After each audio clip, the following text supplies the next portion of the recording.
à la confrontation entre les forces de l'ordre et les manifestants rue Émile Badiane. Une bombe lacrymogène a été lancée et la maison des artistes a pris feu. Elle a complètement pris feu parce que les pompiers n'ont pas pu arriver ni par l'avenue Émile Badiane ni par l'avenue d'Ignabo. Donc ce sont 4 personnels de l'Alliance et puis quelques jeunes du quartier Yamatogne qui ont aidé à circonscrire le feu parce qu'il ne fallait absolument pas que ça se propage. Donc au petit matin, ils ont réussi à épargner le reste de l'Alliance du feu. Et puis le 1er juin, c'est beaucoup plus grave puisque c'est un acte criminel.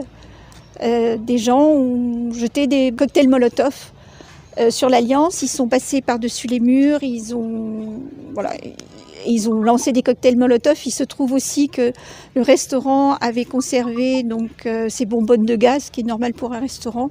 Et ça a explosé et ça a fini, j'ai envie de dire, des catastrophes. Et ils ont, avant de partir, comme ça suffisait pas, ils ont brûlé, ils ont incendié les deux cases extérieures.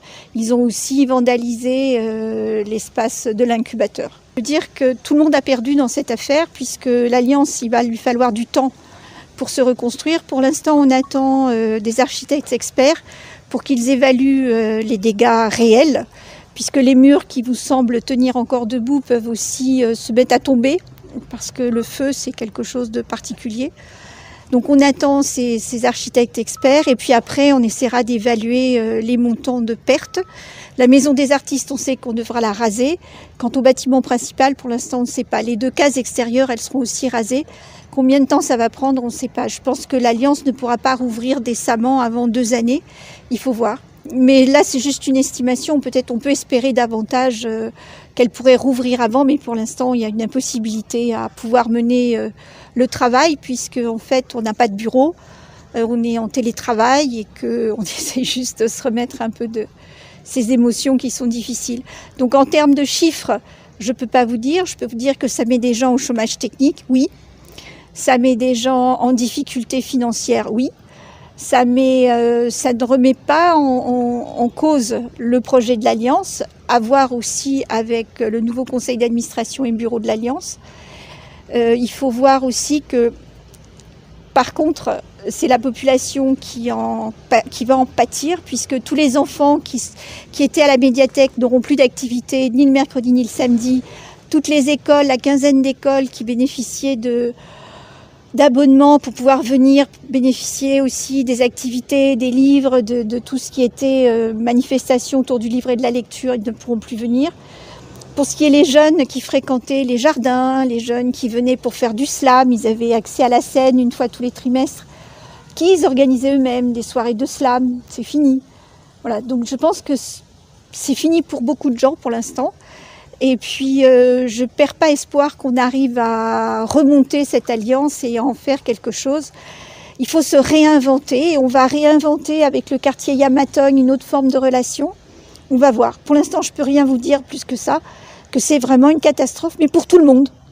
Comme c'est une catastrophe pour toutes les écoles qui ont été brûlées, c'est une catastrophe pour l'UFR Santé qui a été brûlée, comme pour les bus qui ont été brûlés, qui servaient pour les enfants. C'est une catastrophe pour tous ces gens-là. Pour l'instant, nous, on est à peu près 35, peut-être un peu plus. Il faut voir avec le restaurant, puisqu'eux ont été impactés aussi. Il faut savoir que le restaurant, si c'est une location, c'est aussi du personnel. Donc, ce sont des gens qui ne vont pas retrouver du travail tout de suite, je pense. Je ne sais pas.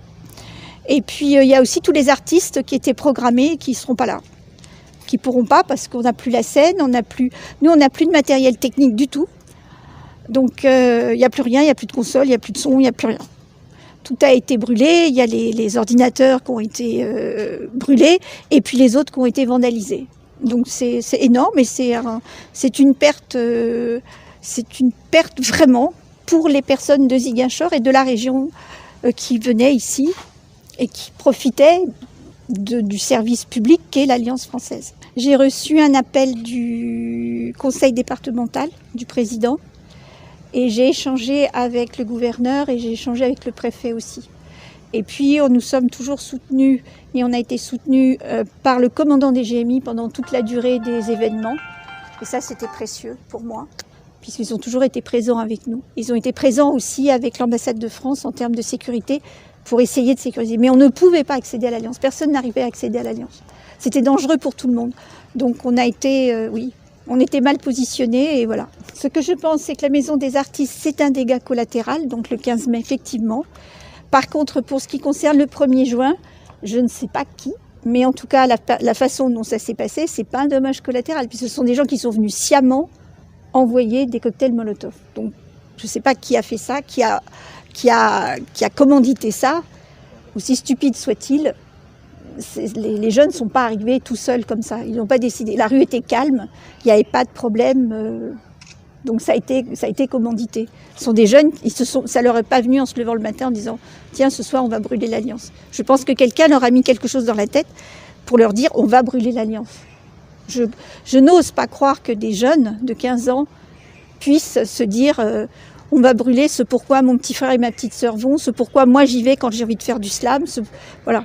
Moi, ce que je veux, c'est rencontrer les gens qui ont lancé les cocktails Molotov et je voudrais comprendre pourquoi. Pourquoi des jeunes se coupent de leur avenir, pourquoi pourquoi on a brûlé des écoles. Voilà, moi, je ne peux pas comprendre. Je suis désolée, mais là, ça me dépasse. Donc là, ça dépasse aussi pour moi l'entendement et je ne comprends pas. Je veux dire, 50 écoles, c'est monstrueux. Le centre culturel régional a aussi été vandalisé, l'Alliance a été vandalisée, l'UFR Santé.